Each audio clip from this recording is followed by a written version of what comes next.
Good afternoon guys. My name is doctor Anurag Mishra. 2 दिन से काफ़ी ज़्यादा बिजी थे, इसलिए वीडियो पोस्ट नहीं कर पाया।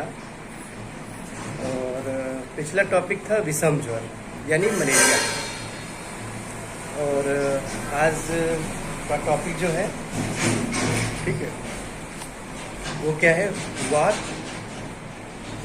श्लेष्मिक ज्वर, यानी उसको हम इंग्लिश में बोलते हैं एनोफ्लुएंजा। ठीक है, एनोफ्लुएंजा मतलब एनोफ्लुएंजा होता क्या है। ठीक, ये क्या है, एक संक्रामक रूप से मलेरिया से मतलब क्या है, डिस्ट्रीब्यूट करता है, यानी मिलता जुलता है। ठीक है, मिलता जुलता है। जैसे कि ये क्या है, वायरस है ना, वायरस होता है। तो इसमें क्या है, रोगी को मतलब वीक कर देता है, बहुत ज़्यादा वीक कर देता है, चलने नहीं देता है, उठ नहीं पाता है, काफ़ी सारे मतलब सिम्टम्स इसके रहते हैं। सो गाइज, इसकी उत्पत्ति कैसे हुई?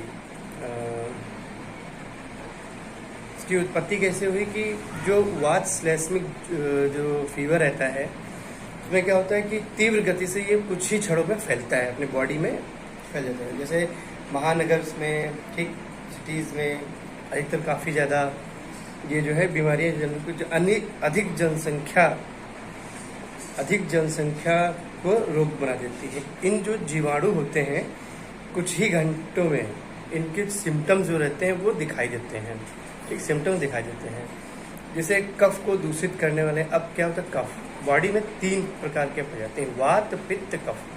ठीक, अब कफ को दूषित करने वाले सभी तरह से खाद्य पदार्थ, जैसे कई दिनों से रखे फल, ठीक, बासी भोजन, दूषित जल, ये रखे पीने चीज वाली फ्रिज में दूध है, दही है, बटर है, ठीक है, ये क्या करता है कि इन्फ्लुएंजा की उत्पत्ति करता है। इन्फ्लुएंजा मतलब वात श्लेष्मिक ज्वर होता है।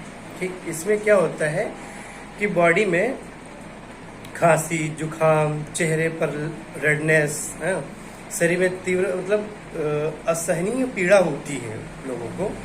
ठीक, तो इसमें क्या होता है, वात श्लेष्मिक जो ज्वर होता है वो जीवाणु, ठीक, जीवाणु रोगी के नाक से ब्लड भी आ जाता है। ठीक, या मुंह में छिपे रहते हैं। ठीक, रोगी जो होता है, जैसे कि पेशेंट रहता है, वो क्या करता है कि बातें करने से इनके जो जीवाणु रहते हैं, वायरस, वो अटैक करते हैं दूसरे पे, इसलिए इनको दूरी बना के रखनी चाहिए। ठीक है, वात श्लेष्मिक। अब इनके सिम्टम्स बताया था, सिम्टम्स क्या होते हैं। सिम्टम्स क्या रहता है कि वात श्लेष्मिक रोग प्रारंभ में रोगी को बहुत ज़्यादा ठंड लगती है, काफ़ी ज़्यादा ठंडी लगती है। सर्दी के अगर पूरी तरह से तो कंपन करने लगता है, कांपने लगता है वो। ठीक है, आइज़ में क्या होता है, रेडनेस आ जाती है, जलन पैदा होती है, ईचिंग होती है ना, ईचिंग होती है। और फीवर जो नॉर्मल टेम्परेचर रहता है वो क्या होता है कि तीव्र गति से बढ़ा देता है। ठीक, 103 से 105 डिग्री तक बढ़ जाता है। अब जब ये इतना टेम्परेचर हाई हो जाएगा तो जाहिर सी बात है कि कभी कभी क्या होता है, ब्रेन हेमरेज भी हो जाता है। कभी कभी बुखार जो होता है वो सर में होता है, सर फटने लगता है। ठीक, बार बार तीव्र जल प्रकोप से 1-2 दिन में ही जो है शरीर रूप से निर्बल कर देता है, वो चल नहीं पाता, उठ नहीं पाता, यहाँ तक मतलब कुछ खाएगा ही नहीं, डेथ भी हो सकती है ऐसे। ठीक, वात श्लेष्मिक रोगी को मतलब वोमिटिंग बहुत ज़्यादा होती है। ठीक, जलन, वोमिटिंग हो जाएगी, जलन, बर्निंग सेंसेशन होगा, जलन बोलेंगे।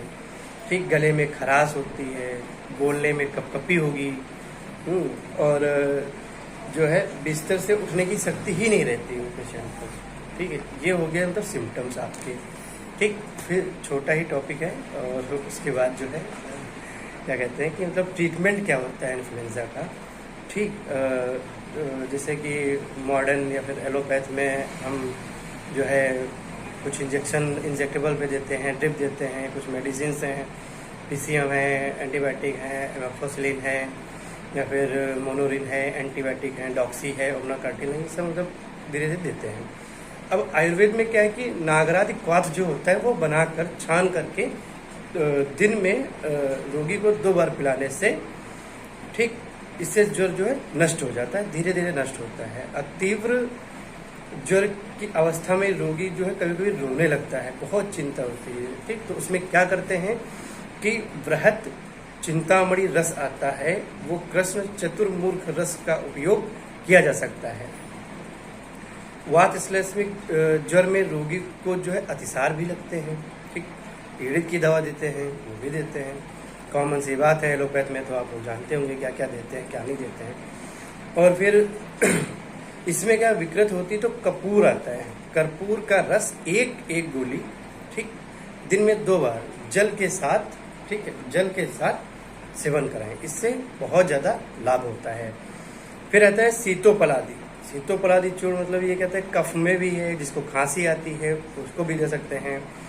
और अदरक है, ये सब मिला करके और थोड़ा सा शहद ले करके मार्केट में जा करके शहद ले लें, बस चटनी बना करके उसमें पीस, उसमें एक बाउल ले करके उसमें रख करके अब जो है उसको 2 बार दिन में 3 बार चटाएं, इससे खांसी में भी फायदा होता है, ठीक। और इसमें क्या होता है कि सीतोपलादि चूर्ण जो है 5 मात्रा में अदरक के रस, ठीक, अदरक के रस और मधु के साथ मिलाकर दिन में 3 बार चटाकर सेवन कराएं, ठीक। इससे खांसी का भी प्रकोप कम होता है और वात श्लेष्मिक ज्वर का भी तब नष्ट हो जाता है। आज के लिए बस इतना ही, क्योंकि मुझे क्लिनिक जाना है दोस्तों। क्लिनिक यहाँ से मेरा 10 किलोमीटर दूर है। तो आज के लिए बस इतना ही। जय श्री राम, जय बजरंग।